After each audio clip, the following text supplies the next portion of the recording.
Welcome to the Life After Sugar podcast, the podcast that's not just about sugar, but about your relationship with it and also with food and especially with yourself. So if you want to discover your life after sugar and hear inspiring stories from all kinds of people who also cut out sugar in their way, at their pace, for their own reasons, this is the podcast for you. Because when you take away the sugar, you can finally discover the real sweetness in your life.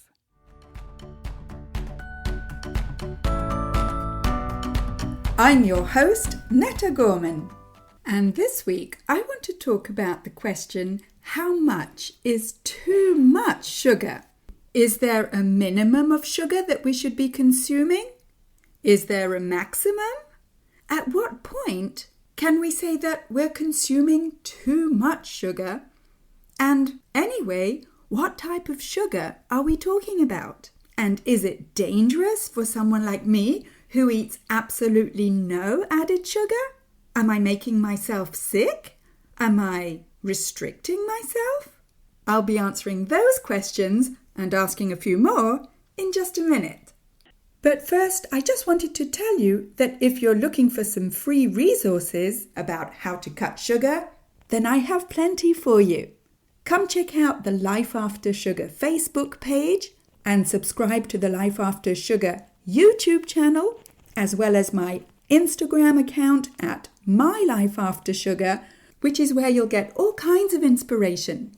Pictures of meals, short reels, useful info to get you started on your life after sugar, as well as thought-provoking quotes and even sometimes pictures of our cat, so that you can see that it's perfectly possible to live a happy and active life, even if you don't eat sugar. You can also check out my TikTok account at Netta_lifeaftersugar. And if cravings are getting in the way and causing you to fall off the wagon, then I have 5 tips for you, especially if you're an intermittent faster, to help you get rid of cravings. Go to aftersugarclub.com and download your 5 tips today. You can also find my simple guide for getting more energy with less sugar by going to aftersugarclub.com, scrolling down to the bottom and clicking on Simple Guide. And while you're there at aftersugarclub.com, you can also have a look at the videos I've made for you to show you what to eat that doesn't contain added sugars, where to find real whole foods at the grocery store, and also how to look after your gut health, because cutting sugar is one of the best things you can do for your gut health. Go to aftersugarclub.com to get your free resources today. All right, so let's get into the subject of how much sugar is too much. Now, it's no secret that, especially in the Western world, people in general are eating and drinking too many added sugars. I don't think anyone denies that. In fact, according to the National Library of Medicine, an article published in December 2022 says that per capita sugar consumption has increased in the United States to over 45 kilos per year. That's almost 100 pounds of added sugar per person per year.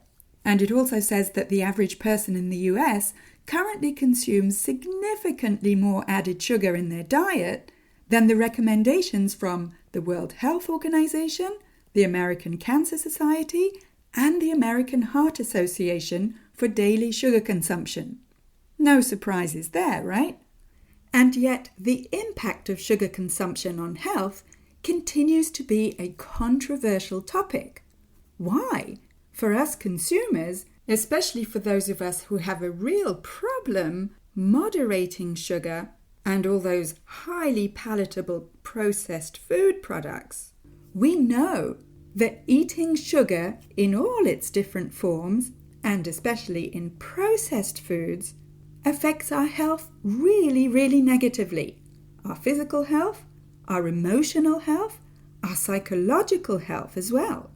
If you're listening to this podcast and you know what it feels like to have cravings for sugary foods or starchy foods, and if those cravings have led to weight gain, inflammation, aches and pains, headaches, skin issues, dental issues, mood swings, exhaustion, and a whole host of other physical and emotional issues, then you know from your own life that there's nothing controversial about sugar. It's doing you no good. Well, wait a minute. That's not 100% true. I mean, if sugar was 100% negative, then everyone would just stop eating it. It wouldn't be an issue, and people wouldn't be coming to me for help to let go of sugar. But let's be honest. Most of us have a love-hate relationship with sugar. We love how it tastes. We love how it makes us feel because it gives us this dopamine high or this sense of comfort. It answers some kind of emotional need, like the need for reward and celebration and stress relief. So it's not all negative, even if we're ready to recognize that the effect that sugar has on us after this temporary high is actually negative. Because in addition to making us feel kind of out of control with our food, consuming so much added sugar can lead to obesity, type 2 diabetes, and heart disease, not to mention fatty liver disease, high blood pressure, high blood glucose, high triglycerides, and high LDL and low HDL cholesterol levels, and all kinds of other metabolic irregularities that may or may not be directly related to sugar. So what's so controversial about what we find subjectively to be too much sugar? Well, one of the things that's controversial is the concept of too much sugar. What's the cutoff line? When can we say that it's an okay amount of sugar to eat, and when does it become too much? For example, the World Health Organization back in 2015 recommended a maximum of free sugars or added sugars, 6 teaspoons for women and 9 teaspoons for men, which is the equivalent of keeping intake of free sugars to less than 10% of total energy intake or calories. Now, the World Health Organization guidelines don't refer to the sugars in fresh fruit and vegetables as being free sugars, nor do they consider that sugars that are naturally present in milk or dairy produce to be a problem. Really, what they're talking about are the sugars consumed in processed foods, as well as liquid sugars like in juices and sodas. And free sugars are those that don't contain any type of fiber, which is why they make the distinction, as do I, between whole fruit and fruit juice. Fruit juice is considered to be a free sugar, whereas a piece of whole fruit is fine because it has the fiber wrapped up in that whole package.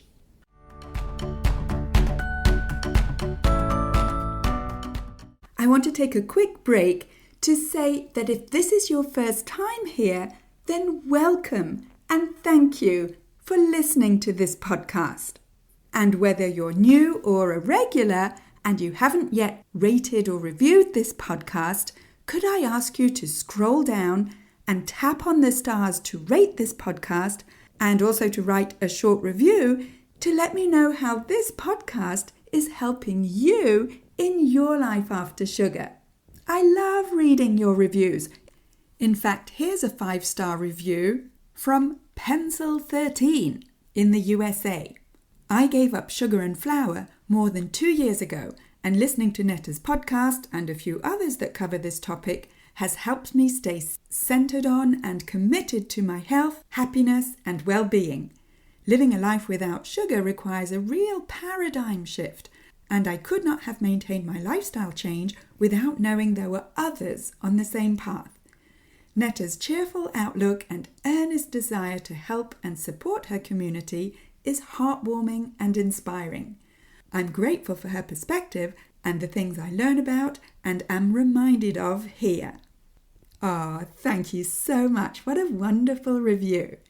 And I encourage you to write your review as well, so that you can share with the world all the benefits of reducing or cutting sugar for you.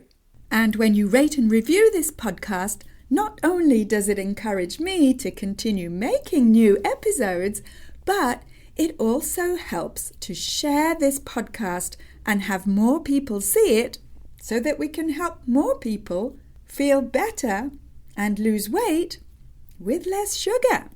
So again, thank you for rating and reviewing this podcast and for spreading the word about sugar.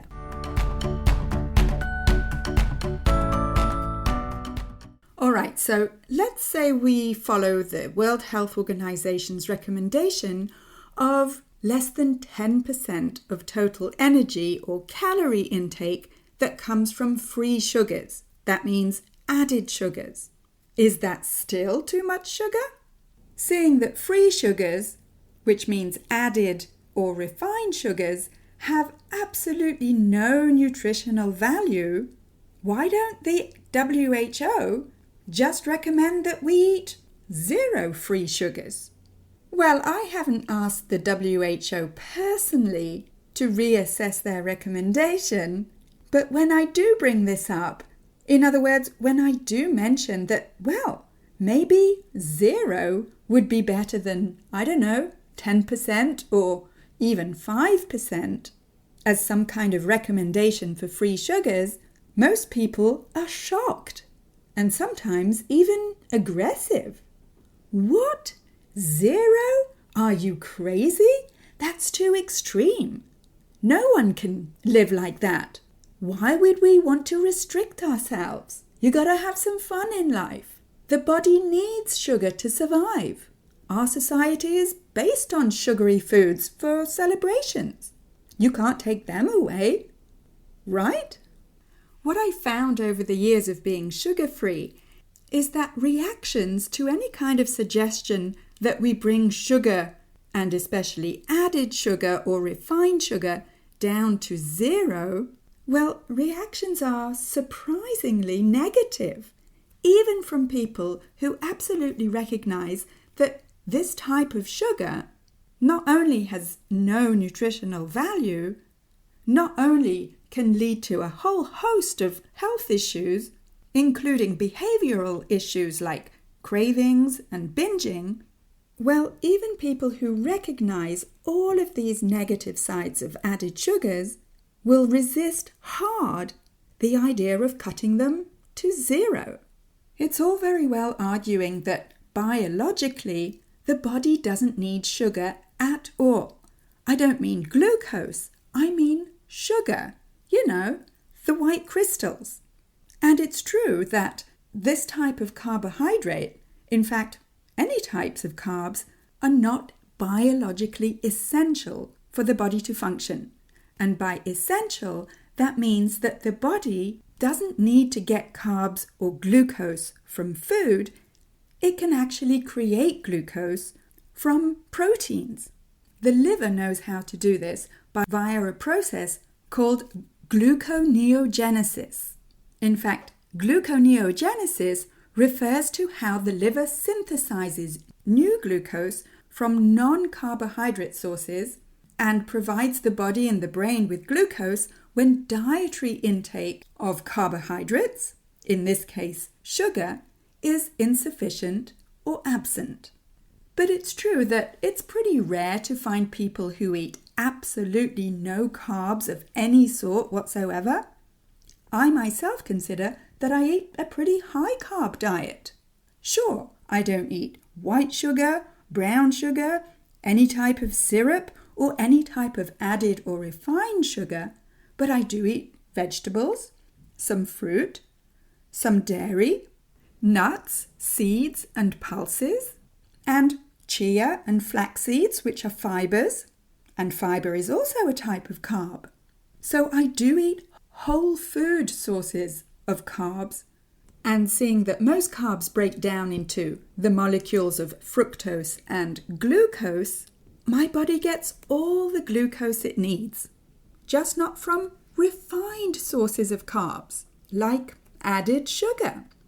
And my body and my brain function just fine, thank you very much. But if for some reason my body were to lack glucose from food sources, then I know that my liver would be able to make the small amount of glucose that my body and my brain needs.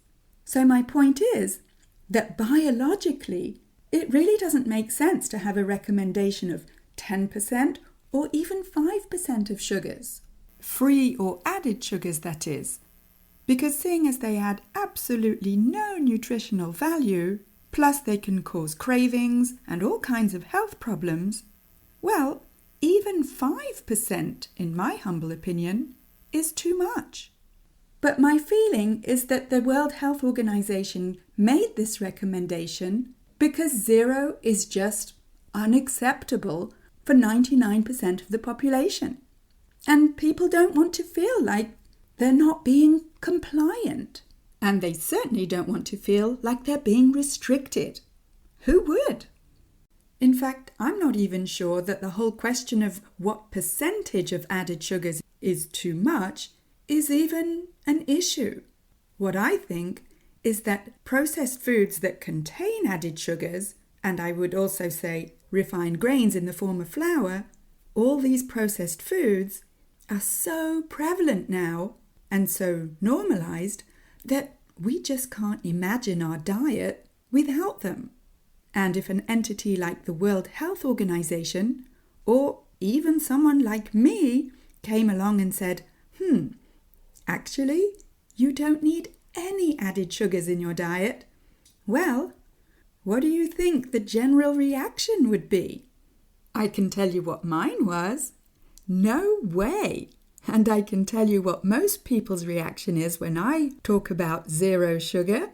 It's also no way. And of course, that's totally understandable. So, how much sugar is too much? Well, here's my take on it. Where refined or added or free sugars are concerned, including refined grains like flour, anything above 0, biologically, is too much. But of course, we don't just eat food for biological reasons. Food is also cultural and emotional. So if eating certain types of sugars, especially refined sugars, gives you cravings for more or makes you feel bloated or makes you put on weight or gives you any kind of inflammatory response or even puts you at risk for type 2 diabetes or heart disease or fatty liver disease or headaches, migraines, skin issues, dental caries, aches and pains, or any other type of health issue, then maybe the quantity of added sugars that you're eating now is too much for you. It may not be too much for someone else, but you're the one that counts. And yes, life's unfair like that. What may be too much for you may be just fine for someone else. There are people on the planet who can eat 1 or 2 cookies or even more and stop there and not have any problem with that, either for their behavior or for their health. And even though I envy them, good for them. But this may not be the case for you. I know it certainly isn't for me. So if eating or drinking added, refined or free sugars triggers cravings for you, and then feelings of guilt and shame or behaviors like binging, then any quantity that leads to these issues is too much. Which is why for some of us, 0 is freedom. And that is why I created the After Sugar Club. If you're ready and committed to your own well-being by getting guidance to figure out how much sugar is too much for you, then join us in the After Sugar Club. When you sign up, you'll get all the support, the accountability, and the guidance you need to break free from the diet culture as well as from the emotional dependency that you have on sugar. Go to aftersugarclub.com and click on the big green button to see everything that's included in the After Sugar Club and in the Premium After Sugar Club, where you'll get much more personalized and customized guidance and feedback to help you on your journey to breaking free from sugar. Plus, you get a whole year for free in the After Sugar Club when you sign up for the premium option. Go to aftersugarclub.com and click on the big green button to join us. Thank you for listening. That's it for this week. Keep in touch and see you soon for another episode.